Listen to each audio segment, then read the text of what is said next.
What's up, everybody? Welcome to the MrMaple Show. It's good to see you this morning, man. I'm here with my homie Brian, and I'm Corbin. We're going to be breaking down a little sneak peek of the 10 at 10 sale that's happening at 10 a.m. on MrMaple.com. Yeah, man, we got some heavy hitters for you guys. We're always trying to bring some exciting plants to the website. We do that every week, every Tuesday and every Thursday. We do 10, actually 20, but we only talk about the 10. So if you want the full list, sign up for that weekly email. That's the best way to kind of stay in the loop about what we got coming up. Yeah, man. Open house, April 11th. Yeah. Make sure to be there. It's going to be an epic time. And now, before we get too crazy with talking about stuff, man, I know there's people foaming at the mouth to figure out what this plan is. What we got here, Brian? All right, guys. Today we're going to start you out with Acer Palmatum Beni Komachi. This thing is absolutely cool, man. Comes leafing out with some fiery red colors. Really exciting plant for that spring garden. I really kind of get excited when I think about spring just around the corner for us here. So I'm getting excited about that time of the year.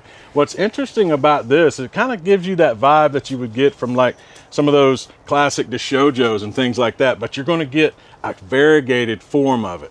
Now the variegation can be pretty subtle, but what it does is it kind of deforms that leaf. Kind of gives you this unique style of leaf. Some skinnier lobes with a little bit of kind of bubbling on that lobe as well. Really interesting style. Yeah, I mean, super beautiful, thin leaf. I just love trees that have leaves that it kind of outlines the margin of the leaf. Yeah. I really think that adds a lot of like definition to the tree. It adds a lot of contrast and just like makes everything pop. There's like things like that in some of the programs I'll be working on. You add like a little, what they call like a stroke line around it. Yeah. And that's kind of what's happening here. It just helps add that little bit of definition. And this is a beautiful tree, man. Yeah, great fall color on this one as well. You can get some really vibrant oranges, some red splashed in there with it. I always get excited when a variegated tree kind of goes into that fall color because you get a little play on those two different colors. Along with that texture, I think this tree right here is definitely one that, if you're looking for great color and texture, really cool choice for this. Now this one's rated zones 5 through 9, so pretty typical growing habit for it across the country. Really nice size as well. You're looking at maybe 10 to 12 feet in 15 years. So medium-sized trees, fits in a lot of spaces in your landscape. We got some nice sized 1 gallons here, man. Staked up tall, good, well branched already. Definitely pick one of these up. Oh yeah. All right, y'all. Coming up next, we got an awesome coral bark for the south here. We got a little Acer Palmatum Baton rouge, man. Man, this thing is really, really cool. I mean, this one's really highly sought after too. Doesn't come around too often. It's one of those kind of rare of the coral bark varieties. What's really cool about this, man, this is for those folks down south, right? I love that when you can get kind of into those hotter climates. Now this one's going to be rated zones 6 through 9, so it kind of lets you know that further south you go, this is going to be working a little bit better for you in those hotter climates. Found in Houston, Texas. I mean, it's blazing down there in Houston, Texas. Man, I used to live in Oklahoma, so I know a little bit about that Texas heat always blowing up into the state. But really cool variety. Excited to have this one today, man. Yeah, man. This one always catches my eye, especially I love seeing it in like a liner set where you just have you'd be seeing the picture of what I'm talking about right now, but just the liner set of them just has so much color going on. I mean, this is definitely, this is like the most red one that I've seen, man, out of the coral barks, and I feel good about saying that, man, because I have seen it be like fire hydrant red, like just on the bark alone, and I think that is just so cool. You're not really getting too much of that pinks like you would with some of those other coral barks, and it just gets really picked up. These are really nice sizes we got going on, and yeah, that spring blush is really nice, especially after that winter time, where the color of that bark really starts to get picked up. And then you have these flushes of green and orange kind of popping all over your tree. Super beautiful tree. You do not want to miss out on a Baton rouge. Baton rouge. All right, guys, we got an awesome Acer Palmatum Amagi shigure here today. An amazing reticulated lavender maple, man. Yeah, this thing is pretty sweet. Very highly sought after, and for good reason, man. I think, there's a lot of reticulated maples out there, and all of them kind of have their own merit. But I think, you know, Amagi shigure kind of plays really hard into that imagination of what kind of that reticulated style Japanese maple can bring to the garden. Beautiful lavender purple colors you can get on that with some really dark veining, so the veining really stands out in that early spring, especially when this thing's popping in the springtime. Really exciting maple, and kind of a smaller one for those smaller gardens too, man. What kind of sizes can we expect? Yeah, man, 6 feet tall by about 3 foot wide and 10 years. So if you're working in a smaller space, this is definitely one that's going to be a beautiful specimen to put in there. It's going to play nicely with a lot of your other ghost varieties. Especially, you know, you put this thing in a little bit more shade, that's when that lavender color is going to pop out. Usually it's like a nice metallic kind of pinkish purple color, but the more shade you give it, it'll help lighten those colors up. It will, you know, kind of slow it down even more if you have it in the shade, but this one is super beautiful. One of, I think, the very first trees I ever picked up, so it's got a special place in my heart, and the metallic sheen just adds so much depth whenever this thing catches the sunlight. Yeah, I know we talk about it a lot, man, but I was just sitting here thinking about those pairings, and I was thinking about one of my favorite reticulateds in that kind of cream and green context would be that Grandma Ghost, which is also kind of a smaller size, so it'd be a great pairing with that. Also, both of these don't really lose anything if you put them in shade. They still have that nice vibrant color, still get that strong reticulation on it. So I think it's a great pairing, kind of get into that shade garden. I think there are a lot of times when you think of the shade garden, you're not really thinking of a maple, but this can handle some shade, and it does kind of play into some different spectrums of color as that as well. Yeah, I think this pairs with so many different things. It's a beautiful, versatile plant that you can put really in any place in the garden, and it's going to look great. Amagi shigure.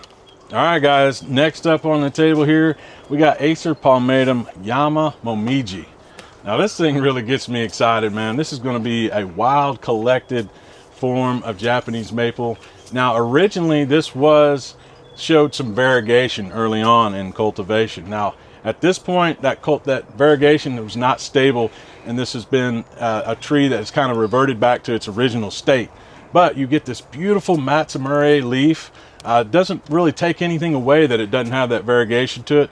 Absolutely stunning, man. One of my favorite trees, honestly. I have this one in a container that I'm growing in my garden, and it really plays into kind of that natural feel that you would get seeing these in the native there in Japan, growing out in the wild. Really excited to get this offered for you guys. Yeah, man, I just love the leaf on this one. Just a really kind of distinct Matsumure style leaf with really wide lobes on it too. So they kind of almost touch, giving this like kind of like snowflake look to it, in my opinion. Very beautiful. And yeah, whenever you talk about, you know, those maples growing in the wild, I'm just kind of brought back to whenever I went to Japan, and you know, Nakata-san showed me how these maples growing in the natural environment beside a river, and this is super beautiful, and to be able to have like a little piece of that in your garden is some next level stuff. This is such a beautiful tree with some great yellow to orange fall colors going on. Yeah, really cool tree. I think it's exciting to be able to add this to your collection. You know, there's a lot of collectors out there. This is one that doesn't really come around too often, kind of hard to find out there in the trade. Not a lot of these out in production, so good to have these back in some numbers here at MrMaple. Now from time to time, I will say that every now and then I could see just a little bit of faint of that kind of sand dusting variegation that plays into that leaf, but again, it's not known for that at this point. It used to be called Yama Momiji Kitu, but we've dropped that name on the end because that variegation isn't prominent. But really cool tree, excited to have one for you guys. Guys, coming up, we got those angel feather maples, man. We got a beautiful Acer Palmatum Verkades Jackus Potus, man. Yeah, man, this is an awesome cultivar. I really get excited when we can offer the sessilifolium style leaf. It really blows my mind just how much variances you can get with Japanese maples in their leaf form. This one is so unique. If you're not sure what I mean by that sessilifolium, it gives you this angel feather style leaf where each lobe is all the way back to the petiole. It's really interesting the way it divides those lobes up, and a really different style of leaf compared to other Japanese maples for sure. So the texture is off the charts, and this thing gets you some crazy dark burgundy colors when it leaves out in the spring. Yeah, it's going to be kind of a medium-sized tree. You're only looking at maybe 8 to 10 feet in 15 years, so fits in a lot of great spaces in the garden. And I love whenever you're needing like different pops of color throughout the season. You know, a lot of times when you're thinking of a red, it's going to usually stay that red the majority of the time, where this Verkade's Jackus potash really changes and malts through a lot of varieties of color. You get a lot of greens mixed in with those burgundies and reds. Really, really vibrant color, especially whenever you start getting that new growth popping over that older growth. Really gets exciting that time of year, kind of in that late summer flush. Yeah, man, I just love these types of trees. You know, we got Hinezu Hagoromo, we got regular Hagoromo, and those trees, I just love the sessifolium. I mean, it's so cool that if you were to key the maple, you know, if you look past kind of that bud or the bud alternating bud pattern, and you just looked at that leaf, you'd notice that there's kind of a leaflet, you know. Yeah. It's it almost looks like a leaflet, but it's a Japanese maple. Super cool, beautiful tree. You're gonna want in your garden. Great sizes on these too. All right, y'all. We got an exciting conifer for you. One of my favorite conifers. We got Cedrus deodara Snow Sprite. Yeah, man. Sometimes it's nice to have like a little refreshing Sprite action, man, going on. More of a cranberry kind of Sprite guy, but sometimes a little Snow Sprite does pretty good, man. You know, we're MrMaple, dude, but our conifer selection is actually like pretty next level, and I know this because I bought a lot of things from the conifer house in the past couple of days. So Snow Sprite is definitely a cool one. I love those cedars, man. Oh man, this thing is really, really cool. It's kind of a dwarf variety. A lot of those deodaras, man, they get big. So I like the fact that this is going to stay relatively small. You're looking at 4 to 5 feet in 10 years. Really vibrant white colors you get in the spring and the summer. I mean, this thing really just electrifies. This frosted white color that you can get out in your garden. Really vibrant, makes everything else around it pop. I remember the first time I saw this in a specimen size out at Buckholtz Nursery. I was blown away. I mean, it's always been one of my favorites, one of my wife's favorites as well. But when I saw that big one out there, I was like, oh my gosh, it really allowed me to understand what this can do in the landscape and just how dynamic this thing can be. Yeah, definitely. I mean, if you're driving around in North Carolina, and I'm sure this is in a lot of other places too, just because the range of the cedars are so nice, but you're just going to see that classic blue cedar, man. Most of the time it's like a weeping variety, but to get like a dwarf one that gives you like pops of whites and like yellows is like something that's just super amazing. I think that this is one that a lot of people are going to enjoy in their gardens, and yeah, I just love cedars, man. Here we go. Another exciting maple for you guys here. We got Acer Palmatum Hana matoi. Yeah, man. I was just editing a cultivar highlight back from a minute ago of, I believe, Brian and Matt talking about this beautiful specimen that we got at Buckholtz Nursery. And that one is in full sun. So it's got red and pinks going on. Some nice colored reds splashing with those pinks. This is... Obviously, it's one of my favorite trees, man. Super beautiful lace leaf. Yeah, next level when it comes to those lace leaf varieties. I think this one really sets itself apart. I like a lot of the colors variation you can get from this. Depending on how much sun you get, it's really cool, man. You can get this into some shade. You get a lot more of those whites on pinks, on greens, a little bit of red mixed in there with it. More sun exposure, you get more of those hot pinks on those red colors. So it really plays into kind of the versatility of this plant. We've got a weeping style lace leaf as well, variegated form. Absolutely excited that we got these coming up for you guys. Yeah, man, I love how this is just like goes hand in hand with Lillian's Jewel in my head. You know, they have the same characteristics of having that variegation going on of the same colors, and they also, as you give them more sun, they kind of have similar changes in color from that like red and pink to that white, green, and pink going on. I just love this one. I got to meet the guy that introduced it in Japan, Yutaka Tanaka. Super nice guy. You know, offered me some nice hot coffee while I was there, and we just kind of walked around the nursery.